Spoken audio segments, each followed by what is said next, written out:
Et si le plus grand gagnant de la crypto, c'était en fait Donald Trump? Parce qu'un document vient d'être publié, 927 pages, qui révèle en fait les cryptos détenus par Donald Trump, l'argent qu'il a gagné grâce aux cryptos et plein d'autres choses, donc l'immobilier, etc.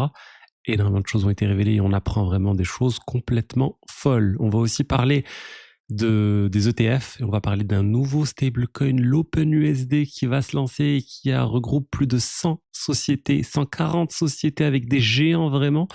On va parler de plein d'autres choses, de Lighter, de Hyperliquid. Bref, j'ai beaucoup de choses à vous raconter. Bonjour à tous et bienvenue sur Crypto Flash, la chaîne de l'actualité crypto. On va commencer avec le cours des crypto-monnaies. On a un BTC en dessous des 60K, moins 0,7%, Ethereum en dessous des $1 600. Bref, les cryptos se portent toujours pas très bien. On va passer aux actualités, mais juste avant, je vous rappelle, il y a 25 € offerts sur Bitvavo, l'exchange crypto partenaire de la chaîne. Si vous cherchez où stocker vos crypto-monnaies après ce qui est arrivé à pas mal d'exchanges là à la fin du mois de juin, et n'hésitez pas, vous avez le lien dans la description, exchange européen qui a tous les agréments qu'il faut. Vous pouvez déposer des euros, des cryptos. Il y a des virements, c'est pas instantané par exemple, les gratuits pour les euros. Vous avez des frais de 0,05% pour les paires USDC et 0,25% pour les paires euros. Donc vraiment un exchange qui est simple d'utilisation. Si ça vous intéresse, vous avez le lien dans la description. Ensuite, on va parler de Donald Trump. Je vous ai dit, regardez, plus d'1,2 milliard de dollars de gains crypto. Il possède aussi plus de 50 millions de dollars en Bitcoin.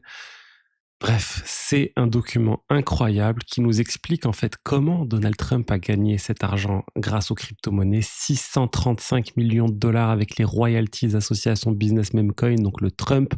500 millions de dollars associés à l'ICO de World Liberty Financial.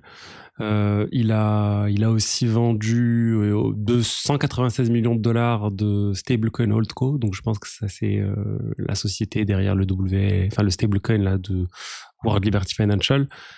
Bref, il a gagné énormément d'argent avec les crypto-monnaies. Il a pu vraiment sortir des dollars de cet écosystème et certains disent en fait voilà, il a profité en fait des cryptos, il a fait pump les cryptos clairement à son arrivée et ensuite il a monté je ne sais pas combien de choses en lien avec les cryptos pour extraire de la valeur tout simplement. Il a pu sortir en fait énormément d'argent, sans doute honnêtement plus que la plupart des personnes que je connais. Enfin, je connais pas honnêtement de personnes individuelles, je parle pas de société, mais une personne qui individuellement a gagné plus d'1 milliard de dollars grâce aux crypto-monnaies. J'en connais très peu. En lançant voilà des projets rapidement. Alors bien sûr, ça vient de sa position en tant que président des États-Unis, sûrement personnalité la plus connue sur Terre au moment où c'est arrivé. Et il a lancé son Memecoin. Donc voilà, il y a pas de, on sait comment l'argent est arrivé, mais voilà, on peut pas s'empêcher de se sentir en partie trahi. Voilà, j'avais beaucoup d'espoir et sûrement à tort hein, sur Donald Trump, sur le fait qu'il allait continuer avec ses politiques de faire pump les crypto-monnaies, mais je m'attendais pas à ce que ça soit lui qui en tire profit le plus, quoi. Après, bien sûr, la réglementation qui est sortie, elle est quand même bien. Le Genius Act, c'est quand même bien pour les stablecoins aux États-Unis. Le Clarity Act est en cours, mais justement, pour l'instant, il ne passe pas encore à cause justement de ce qu'est en train de faire Donald Trump avec les crypto-monnaies. Les démocrates veulent une clause associée une obligation d'éthique en fait pour empêcher les chefs du gouvernement et les politiques aux États-Unis de faire ce que vient de faire Donald Trump. Et a priori, Donald Trump s'y oppose. Donc voilà, c'est en train de se complexifier, mais en tout cas lui, il est tranquille, il a gagné. J'ai vu a priori plus avec les cryptos là en 2025 qu'avec l'immobilier. Bref, c'est énorme en fait ce qu'il a pu en tirer. Voilà, il y a pas de débat, 1 milliard de dollars. Après, combien exactement il possède de cryptos, c'est un peu plus flou. Et il possède au moins 50 millions de dollars de BTC. Après, le document est assez complexe, il y a des choses contradictoires sur comment lire le document. Mais voilà, on peut voir que l'Ether aussi, il en possède. À un moment, enfin, c'est pas clair ici. 50 millions de dollars, est-ce que c'est World Liberty Financial ou lui? Il y a plusieurs lectures différentes, mais en tout cas, voilà, il possède au moins 50 millions de dollars de BTC, de l'Ether aussi. Coindesk, regardez, nous montre qu'il possède 25 millions de dollars d'Ether, 25 millions de dollars d'USDC. Je vous dis, il y a plusieurs lectures différentes. J'ai moi-même essayé d'analyser le document en détail. Je me suis aidé de divers IA, j'ai utilisé moi-même, j'ai fait plein de choses. Donc c'est assez compliqué, je vous dis 927 pages, c'est pas simple, mais en tout cas ce qu'il faut retenir, c'est les plus d'1 milliard de dollars liés aux cryptos que Donald Trump a pu obtenir en 2025, ce qui est juste hallucinant. Ensuite, les marchés crypto, on a vu, ils ont baissé ces derniers temps et l'impact se ressent sur les ETF Bitcoin aux États-Unis. 4,5 milliards de dollars qui sont partis de ces ETF sur le mois de juin. C'est le pire mois de tous les ETF crypto depuis leur lancement aux États-Unis. Donc vraiment, les investisseurs sont en train de partir. Historiquement, les investisseurs des ETF partaient moins rapidement, on va dire, que les investisseurs crypto. Mais voilà, là, on est en train de voir quand même un départ. Bien sûr, l'explication qui est donnée, c'est potentiellement l'IPO SpaceX qui a attiré beaucoup de liquidités. On rappelle, c'est pas fini les IPO. On devrait avoir Anthropic qui devrait bientôt arriver. On devrait avoir OpenAI aussi. Donc, c'est de très, très grosses introductions en bourse qui arrivent prochainement. Et ça risque encore une fois d'attirer pas mal de liquidités. On revient sur Trump, la Cour suprême vient de l'autoriser à licencier n'importe quelle personne au sein des entités fédérales, enfin plutôt des entités de type CFTC, SEC, etc. En gros, de toutes les agences fédérales, sauf de la Fed. Voilà, il y a eu, en fait, il avait voulu licencier quelqu'un. La personne a porté plainte, c'est allé jusqu'à la Cour suprême, et finalement, la conclusion, c'était qu'il pouvait licencier absolument qui il voulait dans les agences fédérales sans donner forcément d'explication. Donc voilà, on risque d'avoir Donald Trump qui a encore plus de pouvoir que précédemment. Sur les crypto-monnaies, ça va pas avoir d'impact énorme, je pense, parce que voilà, la Fed, de toute façon, on sait qu'il pouvait pas y toucher. Il peut nommer le président, mais il peut pas licencier les autres commissionnaires qui sont actuellement à la Fed. La SEC et la CFTC, de toute façon, il a déjà nommé les patrons. Donc bon, pas de changement majeur, mais ça montre voilà, qu'il est toujours en train de prendre un peu plus de pouvoir aux États-Unis. Et autre sujet principal vraiment, c'est l'OpenUSD. Ça vient d'être annoncé, c'est un consortium de sociétés, plein de sociétés différentes soutiennent ce projet qui vise à lancer un stablecoin où les divers partenaires de ces sociétés pourront distribuer et créer et convertir en dollars facilement sans frais ces stablecoins. Je vais vous montrer les sociétés derrière parce que c'est énorme. Il y aura aussi un partage de revenus avec les partenaires derrière le projet.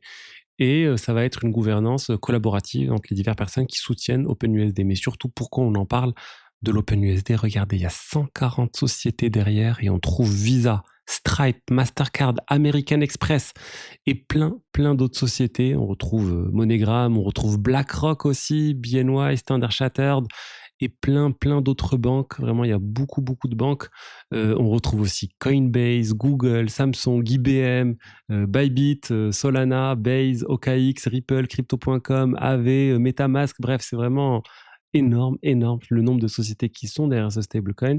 Alors, bien sûr, pourquoi les sociétés sont derrière stablecoin? Parce qu'ils n'ont aucune raison de ne pas l'être. C'est un stablecoin collaboratif et sûrement il y aura un partage de revenus en fonction de la quantité de stablecoins détenus sur la plateforme. Donc si Aave arrive à pousser ce stablecoin massivement, ils vont capter quasiment toute la valeur générée par ce stablecoin. Un peu comme ce qu'est en train de faire Hyperliquid avec l'USDC où ils prennent 90% des revenus générés par l'USDC sur Hyperliquid, mais c'est l'un des seuls projets à avoir réussi à négocier ce type d'accord.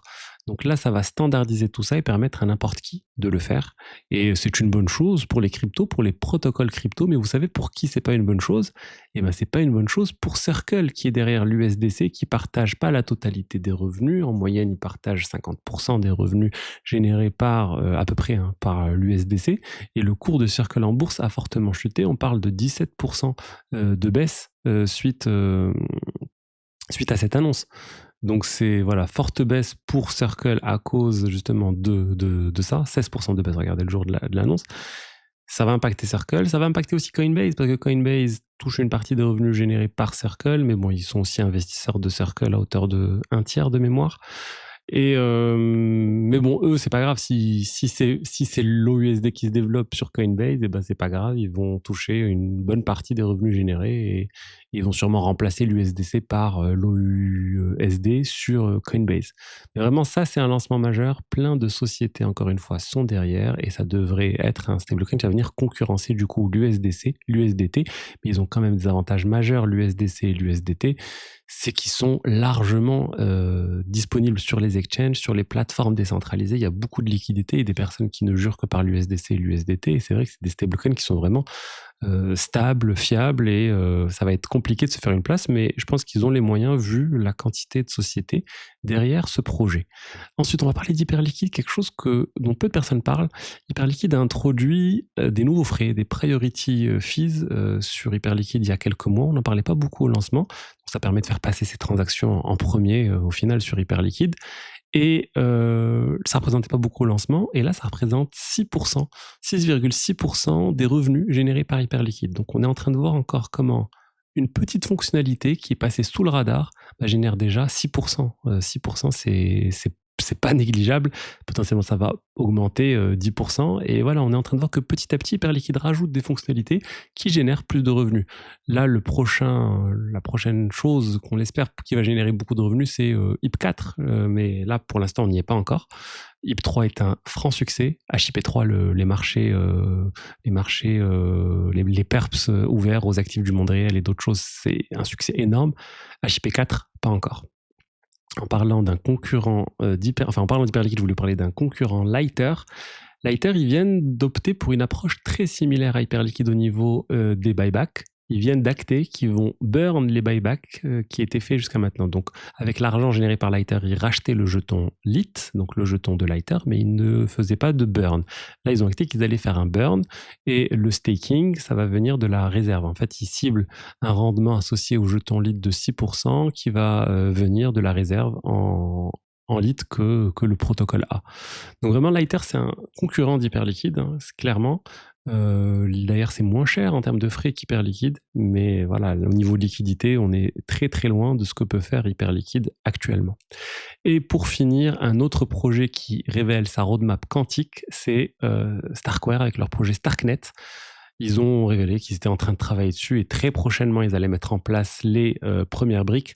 La phase 1, regardez, l'estimation, c'est début juillet et après dans 2 mois. La phase 2 aussi, pareil, c'est 1 mois après la phase 1, donc d'ici la fin d'année. Mais le problème, c'est qu'ils ne peuvent pas tout faire parce que la phase 3, ça va dépendre des dépendances avec Ethereum. Tant qu'Ethereum n'a pas fini sa mise à jour et sa mise à jour post-quantique, ils ne pourront pas être prêts complètement. Donc ils vont attendre que Ethereum finisse sa mise à jour. Ethereum de mémoire, il cible 2029 à peu près. Donc bon, de toute façon, tout ça, tant que ça arrive avant 2029, avant 2030, il ne devrait pas y avoir de problème. Mais encore une fois, on voit un projet crypto majeur prendre le sujet quantique au sérieux et développer et déployer sa roadmap quantique. Voilà ce que je voulais vous dire aujourd'hui sur les diverses actualités crypto. N'oubliez pas du coup 25 € offerts sur Bitvaro, le lien est dans la description. Je vous souhaite une très bonne journée et je vous dis à demain pour la suite. Allez, au revoir, ciao, ciao.